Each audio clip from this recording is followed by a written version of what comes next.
নারায়ণগঞ্জ শহরের দেওভোগ এলাকার আখড়ার মোড়ে একটি ঝুঁকিপূর্ণ ভবনে প্রতিদিনই পাঠদান চলছে, যেখানে জীবনের ঝুঁকি নিয়েই ক্লাস করছে ৬ শতাধিক কোমলমতি শিক্ষার্থী।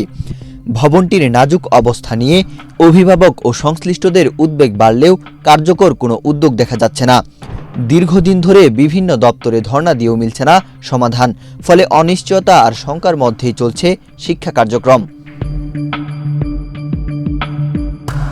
জানা যায় ১৯৩৯ সালে ৪% জমির উপর ২৬ নম্বর লক্ষ্মীনারায়ণ বালক সরকারি প্রাথমিক বিদ্যালয় এবং ২৭ নম্বর লক্ষ্মীনারায়ণ বালিকা সরকারি প্রাথমিক বিদ্যালয় একসাথে স্থাপিত হয়। ভবনের নিচতলা ও দ্বিতীয় তলা মিলে কক্ষের সংখ্যা মোট ৬টি। দ্বিতীয় তলার একটি কক্ষের ছাদের বিমের ডালাই ও পলেস্তারা খসে পড়েছে। অবস্থা এতটাই বেগতিক যে ছাদটি যাতে ধসে না পড়ে এ কারণে ৪টি বাঁশ লাগিয়ে ঠেস দিয়ে রাখা হয়েছে। বর্তমানে বিদ্যালয়ের মোট শিক্ষার্থীর সংখ্যা ৬০০। তবে ভবনের বেহাল দশার কারণে শিক্ষার্থীর সংখ্যা দিন দিন কমে যাচ্ছে। স্কুলটিতে নিজের সন্তানদের লেখাপড়ার জন্য পাঠিয়ে স্বস্তিতে থাকতে পারছেন না বলে জানান শিক্ষার্থীদের অভিভাবকরা। স্কুলে দিয়ে আমরা কোনো নিরাপত্তা পাইতেছি না। স্কুল কখন ঝুঁকিপূর্ণ হয়ে আছে, কখন জানে কি হয়, এর অবস্থা খুব ভয়াবহ।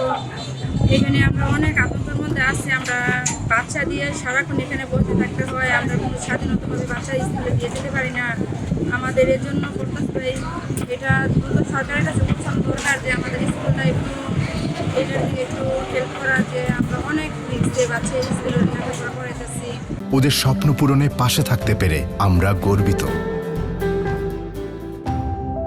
এদিকে ভবনের আরও 2টি কক্ষের ছাদ ও দেয়ালে ফাটল ধরায় ভবনের দোতলায় 3টি কক্ষ ঝুঁকিপূর্ণ ঘোষণা করা হয়েছে। অন্যদিকে নিচতলার 3টি কক্ষ কোনো মতে কাজে লাগানো হচ্ছে, যার মধ্যে 2টি কক্ষে পাঠদান করানো হয় আর একটি কক্ষে বসেন শিক্ষকেরা। সবসময় বিপদের আশঙ্কা আর ভীতিকর পরিস্থিতিতে ক্লাস নেন বলে জানান শিক্ষকেরা। এতগুলো বাচ্চা, 2টা স্কুল, প্রায় 600 বাচ্চা নিয়ে আমরা সব সময় খুব দুশ্চিন্তাগ্রস্ত থাকি। একটা যদি বিপদ ঘটে যায়, এই 600 বাচ্চার পরিবারের জন্য বিপদ। তো আমরা আসলে যথাযথ কর্তৃপক্ষের কাছে আবেদন করি যে আমাদের এই ব্যবস্থার এই যে কষ্ট বা বাচ্চাদের ভবিষ্যৎ, বাচ্চাদের কি হবে, একটা বিল্ডিং যদি ভেঙে পড়ে, দোতলা তো টোটালি অকেজো, দোতলা যদি ভেঙে পড়ে এটা কিন্তু এফেক্ট নিচতলায়ও হবে। তো আমরা কি আমাদের বাচ্চাদের জীবনের এতগুলি পরিবারের স্বার্থে আমরা সরকারের কাছে আবেদন করছি যাতে উনি সুদৃষ্টি দেন, আমাদের বিদ্যালয়টা যাতে নতুন করে তৈরি করে দেন। আমাদের বিদ্যালয়টি অত্যন্ত ঝুঁকিপূর্ণ। 2015 সালে প্রথম যখন ভূমিকম্প হয় তখন বিদ্যালয়ের 3 তলার চিলেকোঠা আর 2 তলার 2টি রুম, এই 3টা রুম একদম বন্ধ করে দেওয়া হয় ক্লাস ক্লাস নেওয়ার জন্য অনুপযোগী। তখন এই নিচের কয়েকটা রুমে আমরা জাস্ট গাদাগাদি করে বাচ্চাদের বসানো হতো। স্টুডেন্ট সংখ্যা অনেক বেশি ছিল, ক্লাস নেওয়া অনেক কষ্টকর হতো। পরবর্তীতে 3 বছর আগে আমরা মন্দির থেকে 2টা রুম পাই অস্থায়ীভাবে ক্লাস নেওয়ার জন্য, সেখানে ক্লাস নেওয়া হয়। কিন্তু যখন বৃষ্টি হয়, বৃষ্টিতে এই বিদ্যালয়ে বারান্দা, ক্লাসরুম, সিঁড়ি এগুলো ডুবে যায়, ক্লাস নেওয়া অনেক কঠিন হয়ে যায়। তারপর মন্দিরের ক্লাসটা এখান থেকে বেশ দূরত্ব আছে, আসা যাওয়ায় কিন্তু টিচারদের সময়টা নষ্ট হয়। আর বিদ্যালয় যেহেতু ঝুঁকিপূর্ণ, কয়েকদিন পর পরে এই পলেস্তারা খসে পড়ে, সিঁড়িও ভেঙে গেছে একবার। তো গার্ডিয়ানরা তাদের বাচ্চাদের পাঠাতে অনিশ্চয়তায় ভোগে। এখন যত দিন যাচ্ছে, যত সময় যাচ্ছে, বাচ্চার সংখ্যা কমে যাচ্ছে, শিক্ষার্থী ভর্তি আগের মতো হয় না। আর আমরা এখন ভালো ফ্যামিলি বাচ্চা এখন আর পাচ্ছি না। শিক্ষার্থীদের বাথরুম দোতলায়, কিন্তু সিঁড়ি ভেঙে পড়ায় সেটিও ব্যবহার করা সম্ভব হচ্ছে না। ফলে শিক্ষকদের কক্ষে থাকা একটি বাথরুমে বাধ্য হয়ে শিক্ষার্থীরাও সেটি ব্যবহার করেন। ইচ্ছা থাকা সত্ত্বেও সুষ্ঠুভাবে পাঠদান কার্যক্রম চালাতে না পারায় আক্ষেপ প্রকাশ করেন বিদ্যালয়টির দায়িত্বপ্রাপ্ত প্রধান শিক্ষিকা মাহবুবা খানম।